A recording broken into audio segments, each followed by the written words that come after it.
بسم الله الرحمن الرحیم. رابطو نن کنډیشنل فارمټینګ ته. کنډیشن خپل حالت ته ویل کیږي. کنډیشنل معنا حالتي. د کنډیشنل فارمټینګ وظیفه دا ده چې موږ تاسې په مشخص وخت کې و مشخص کړل سوي خانو ته خاص شرایط خاص اصول لیږدو. معنا که زموږ د اصولو خلاف کار ترسره کیدی ته ماته داسې کار کوه. مثلا فرض که تا ته وایي که در 55 نمرې کمې وړې ته یې ناکامه که، دا یو شرط دی. که دوې تذکرې په یوه لمبه راغلې ته یې ماته راوښیې، دا یو شرط دی. دا کار چې موږ کوو دا موږ تاسې د کنډیشنل فارمټینګ په واسطه کولی سو. نو اول دغه ساحه موږ انتخاب کړې ده. په دې ځای کې موږ دلته ورته وایي هایلایټ ګریټر دین. یو شی دی ستاسو باید د رنګو په معنا سر خلاص وي. هر رنګ خپل ځان ته یو مشخصه معنا لري. و زرغون د خوشحالۍ رنګ دی تعبیر کوي. مثلا سور د خطر رنګ دی. سپین چې دی مثلا آرام رنګ دی. اسماني آرام رنګ دی. ژړ د آرام رنګ دی. د سولې رنګ دی. سپین د سولې رنګ دی. تور رنګ د بیر رنګ دی. هغه هر رنګ خپل ځان ته یو مشخصه معنا لري. خو دلته چې تاسې کاروئ که چیرې ستا د اصولو خلاف و ته سور رنګ ورکړه چې تا ته یې ژر در پام کړي. که چیرې ستا پر اصولو برابر و ستا هغه شی په کار و زرغون رنګ ورکړه. نور د دې په مابینځ کې چې کوم شیان راځي هغه ژړ و داسې رنګ ورکوئ.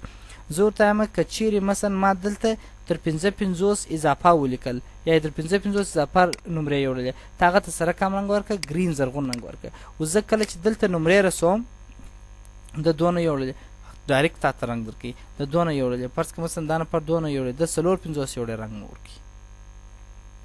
یا مثلا فرض که تا ته وایي چې من هغه کسان چې فرض که عمر یې تر 80 کاله اضافه سو ما ته کمپیوټر خبر راکړي زه یې تقاوت کړم یو کال چې ورته پاتې. مثلا فرض که زه ورته وایم کله چې دا نفر عمر نه 50 کالو ته ورسېدی هلته بیا سیسټم ته چینج کېږي خپل اپډیټېږي درته. کله چې مثلا دا نفر عمر راورسېږي مثلا 58 هېڅ مشکل نشته. کله دا نفر عمر یې مثلا 2 کلونه هېڅ مشکل نشته. کله چې 59 ته راورسېږي ولې ځکه یې درکړی چې موږ در نه 50 اضافه مثلا که زه ولیکم 80 د څه رنګ درکوي دا نفر نور تقاوت که در سره. نو دا که ته هر رقم مثال ورکوي که مثلا در دونه مې اضافه ګټه ولیکل ته داسې رنګ راکوه. یا مثلا فرض کړه که در دغه عمر اضافه داسې رنګ وکړه که نمرې تر دغه اضافه سولې داسې رنګ ورکوه دلته کولی شي. بیا دې ځای کې راځو لیستن که تر چیرې تر دغه کم سو که یو چا تر 55 کمې نمرې وړلې ته داسې رنګ ورکړه. یا مثلا فرض که ته ورته وایې که د یو چا عمر تر 18 کاله کم سو ته داسې رنګ ورکړه چې زه یې په دفتر کې ونه نیسم دا عمر یې کم دی 18 کلنی. مثلا څنګه رنګ ورکړم هغه رنګ ته دلته ورته انتخاب کړئ. لایټ تیز سو رنګ ورکړه. اوکې اوس دا ځکه دلته رنګ ورکول سو چې دا ټولو تر 18 کم دی. اوس فرض که دا نفر دی څو کلن 13 کلن، دا نفر دی 19 کلن، دا نفر دی 12 کلن، دا نفر دی 23 کلن، دا نفر دی مثلا 19 کلن دی نه انتخاب دی. دا نفر دی مثلا 18 کلن هېڅ مشکل نشته. خو چې تر 18 کم یې دی تا ته پر هغه باندې د ده اصول اپلای سوي چې دی درته ښیي. بیا مو دا ساحه انتخاب کړې ده. په دې ځای کې راځو دلته ورته وایي بټوین که چیرې دا د دغه څخه تر دغه ترمنځ ورته یې ونیسه که د دغه څخه نه ومینځه. فرض که مثلا تاسې په پوځ کار کوئ هغه ته وایي هغه کسان چې عمر یې د 18 کالو څخه تر 60 کلنۍ پورې په پوځ کې ونیسه که در 60 کاله بلابود یا مې ونیسه که در 18 کاله کم یې ونیسه.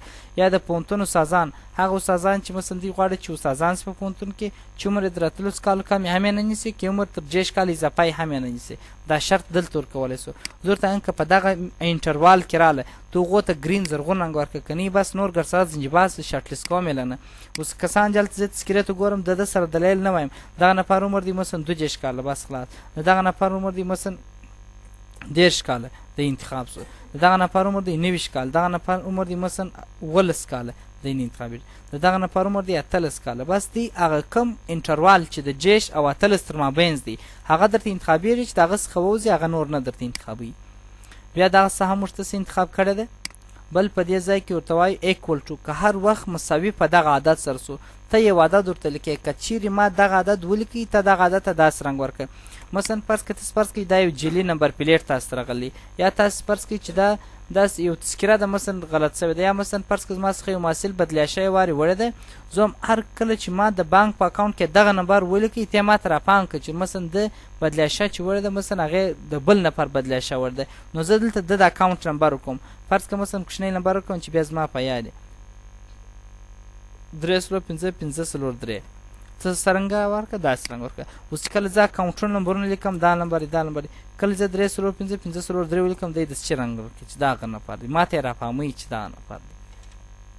بیا مو دا ساحه انتخاب کړې ده. په دې ساحه کې دلته کنډیشنل فارمټینګ دلته ورته وایي ټیکس ډټ کنټاینز که ما چیرې دلته لیکنه وکړل. اوس فرض کړه دوی ادارې دوی داسې اصول جوړ کړي لکه داسې سیم چې تاسو جوړ کړي دوی یوازې د څلورم کال محصلین نیسي لکه تاسو د درېیم کال نه دی ورته لیکي ټیکس ډټ کنټاینز که چیرې ما دلته ولیکل څلورم سیم ته انتخاب کړه که بل سیم ولیکي مې انتخابوه. یعنې هر کله چې ما څلورم ولیکئ انتخابوه که نه مې انتخابوه. نو څلورم ولیکم سره کم رنګ ورکړه یلو یا ژړ رنګ هر رنګ چې تاسو ورکوئ ورکړئ. اوس که زه ولیکم مثلا محصل علی د کم سیم دی دا اول سیم دی دا څوم سیم دی دوم سیم دی دا څلورم سیم دی څلورم سیم دی سره انتخاب دی بیا اول سیم دی نه انتخابېږي بیا څلورم سیم دی بیا انتخابېږي درته. نو دا د لیکنې دپاره دا نو اوس تاسو وګورئ ځینې وخت تاسو دا رقم چې مثلا حق اولت ولسوالۍ ته ورکول سوی که مې ښار ولیکئ ته هغه مه انتخابوه مثلا که مې ولسوالۍ ولیکلې بیا ته انتخابوه راته. نو تاسو دلته کولی سئ دغه اصول د ځان دپاره دلته ورته جوړ کړئ. بل په دې ځای کې لرو اډیټ اکرینګ که ما چیرې تاریخ ولیکئ تاریخ دا معنی که ما د تېرې ورځې تاریخ ولیکئ که مې د راتلونکې ورځې دا ولیکئ دلته کولی سئ. فرض که زه ورته وایم که ما د تېرې هفتې تاریخ ولیکئ یا مې د دغه میاشت دا ولیکئ ته هر یو ته زه ورته وایم که ما د لاست مونت د تېرې میاشت تاریخ ولیکئ ته هغه ته داسې رنګ ورکړم د تېرې میاشت تاریخ کې ولیکم. اوس ګوره دا میاشت خو موږ ته راته ښیي چې 2019 کال د 12 میاشتونو تاریخ دی. که زه راسم دغه 11 میاشت کړم او د 11 میاشتې هر تاریخ ورکړم دی ما ډایرکټ درته وایي چې دا هغه رنګ یې درته ورکړي وینئ دلته په دې ځای کې هغه تاریخ واوښتي وینئ د ډایرکټ رنګ ورکړي چې دا د 11 میاشت تاریخ دی. زما په خبره مو سر خلاص شو انشاءالله دا تاریخ ته. نو دا ګوري ډېر مهم دی مثلا ګور تاسو په دا ټیکس ډټ کنټاینز تاسو لیکلی سئ که ما ماسټر ولیکئ ته دا رقم ولیکئ که ما لیسانس ولیکئ ته مه انتخابوه که ما ماسټر ولیکئ ته شارټ لیست که دلته کولی سئ. ډپلیکیټ والیوز دا ډېر مهمه خبره ده. ډپلیکیټ که چیرې دوه یو رقم راغله ته ما تاسو راته راولو. اوس ګورئ دا زموږ د پوهنتون د بدلیاشي سیسټم دا رقم که تاسو پام کوئ کیدای په تاسو کې هم دا څوک چې یوه نفر ته د 2 نفر بدلیاشي حواله سوي معنا هغه داسې هغه د بانک اکاونټونه خورا غټ لمبرونه یې تقریبا 14 ساده ده چې داسې نو هغه چې سړی د 2 دانې سره مقایسه کوي ډېر زور غواړي بیا دوی دا 14 ثانیې بارې د پونځه نو 3 څلور نه بیا چې کله به معاونیت ته راغله 14 کسان ته به یو رقم سوی بیا دوی ویل چې دا موږ سره کم سیسټم ورته جوړ کړو. ما په یوه کلیک سره دا ورته ویل چې تاسې دا په دې شکل سره جوړ کړئ په دې ځای کې په یوه کلیک سره کولی سئ. مثلا فرض کړه دا اکاونټ نمبرونه دي دا که وخت چې رسېدلي که وروسته تاسو ورسوئ خو ښه خبر دا دی چې دا ستاسو اصول وختي لا پر اپلای سوي داسې نه چې کله ته جوړ کړې بیا وروسته اصول پر اپلای کړې اول دپاره باید ستا پر اپلای کړي سي.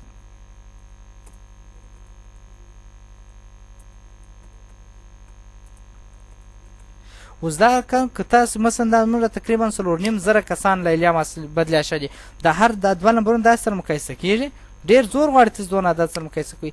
فرض که زه رالم دا ما دلته پیسټ کړئ چې دواړه یو رقم سي. زه هم ته ما دا راوښیي چې په دې کې 2 یو رقم سته که نسته. کله چې تاسو د انتخاب کوئ ډایرکټ تاسو ښیي چې دا 2 سکریج یا 2 نمبر پلیټ هر شی چې دی نمبر پلیټ هغه شی چې 2 یو رقم نسي راتلی تاسو دا ورکولی سئ هغه که آی ډي هغه که تذکرې نمبر هغه که نمبر پلیټ هغه چې هر شی ګوره دا 2 یو رقم یا به د دغه نفر دا جلي یا به ده جلي یا به کیدای سي زه خطا وتلی یم دا به 2 دا به یو یا به زه په تعداد کې خطا وتلی یم په پوه شوست ما په خبره انشاءالله. بل په دا ځای کې موږ تاسې تا به بیا بله ورځ ووایو